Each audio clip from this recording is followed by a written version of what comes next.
Hello നമസ്കാരം. വേലിയേട്ടൻ എന്ന ചിത്രത്തിൻ്റെ റിലീസ് റെസ്പോൺസാണ് എന്നൊരു വീഡിയോ ഭാഗത്തെ വീഡിയോയിൽ മുൻപ് വീഡിയോ ലൈക്ക് ചെയ്യുക, ചാനൽ സബ്സ്ക്രൈബ് ചെയ്യുക.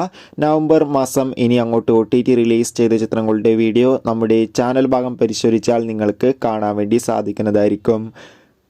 നീണ്ട 25 വർഷങ്ങൾക്ക് ശേഷം ഷാജി കൈലാസിൻ്റെ സംവിധാനത്തിൽ മമ്മൂട്ടി, ശോഭന, ഇന്നസെൻറ്റ്, സിദ്ദീഖ്, മനോജ് കിച്ചൻ, കലാപൻ മണി എന്നൊക്കെ പ്രധാന കഥാപാത്രങ്ങളായെത്തി ഇന്ന് നവംബർ 29 തിയേറ്ററുകളിൽ വീണ്ടും റിലീസ് ചെയ്ത ചിത്രമായിരുന്നു വേലിയേട്ടൻ. എല്ലാ സിനിമാ പ്രേമികളും ഒരേപോലെയാണ് വേലിയേട്ടൻ എന്ന ചിത്രത്തിൻ്റെ റിലീസിനായി കാത്തിരുന്നത്. അങ്ങനെ കാത്തിരിപ്പിനൊടുവിൽ ചിത്രത്തിൻ്റെ ആദ്യ ഷോ ഇപ്പോൾ കേരളത്തിലെ വിവിധ തിയേറ്ററുകളിൽ അവസാനിക്കുമ്പോൾ ചിത്രത്തിന് മികച്ച പോസിറ്റീവ് റെസ്പോൺസ് തന്നെയാണ് ലഭിച്ചിട്ടുള്ളത്.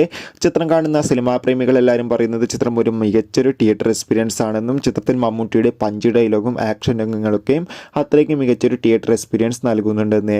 എന്തായാലും കാത്തിരിക്കാം നമുക്ക് വേലിയേട്ടൻ എന്ന ചിത്രത്തിൻ്റെ കൂടുതൽ റെസ്പോൺസിനായി. ചിത്രം കണ്ടവരുണ്ടെങ്കിൽ കണ്ടവരുടെ അഭിപ്രായം തീർച്ചയായും കമൻറ്റ് ബോക്സിൽ രേഖപ്പെടുത്താൻ വേണ്ടി ശ്രമിക്കുക. Bye bye.